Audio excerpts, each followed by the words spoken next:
Welcome to Uniquely Civil War, a production of the George Tyler Moore Center for the Study of the Civil War at Shepherd University.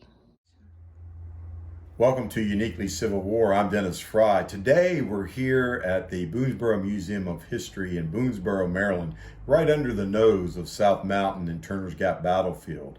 And we have a special object we want to share with you today that is uniquely Civil War. We're here today with Doug Bast, the proprietor, owner, and collector of the Boonsboro History Museum, and he has been doing so for generations. Doug, when you were a little boy, did you go roam the Antietam and South Mountain battlefields? Well, yes, I did, but not as much as a lot of people think, because some stage of your early life, certain things don't interest you as much. And like most young boys, I like guns and weapons and things like that. But oftentimes it was for hunting. But later on, I started to hear about the battlefield, and then I realized that some of the weapons that I have are actually from the battlefield. So I was surprised for a while, and then I became very happy. Doug, one of the most important historic features on the Antietam battlefield is the famous Bloody Lane. And I bet you've been up and down that lane countless times. What do you feel when you're in the Bloody Lane? Well, you feel, for one thing, that you realize all the deaths that were around you and kind of give you a skilly feeling you're feeling. But soon you learn that you want to dig into it deeper more and find out all about it and what happened and so forth. All the times I've come to the museum, Doug, and you've given me tours, and you've given me personal tours, one of the things that I always want to see is that rail, that piece of rail you have from the Bloody Lane. What does it mean to you to actually have in your museum a part of the Bloody Lane?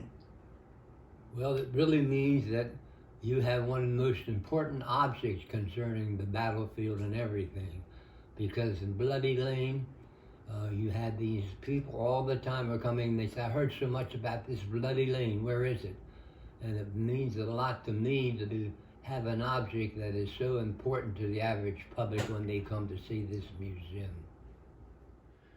Doug, how did you find this piece of Bloody Lane? Well, it was actually in a family for some time, and I acquired it from one of the descendants, and so I had the first chance to get an object that was authentic, and everybody desired it, and I had it now in my collection.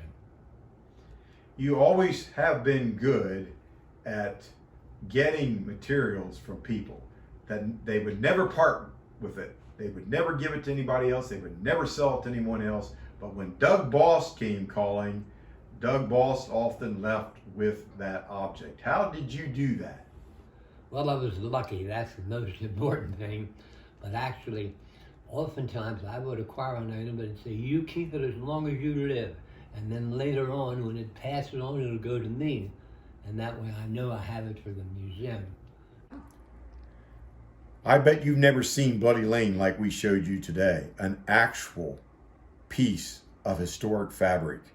It gives you chills to be able to see that and know that it witnessed the action. It was part of the action, and it actually stopped some of the bullets that were flying in the air that day, those thick buzzing bullets hitting that rail fence. Boy, that's as close to Civil War history as you can come, and that makes this museum, the Boonsboro Museum of History, and its Bloody Lane rail uniquely Civil War.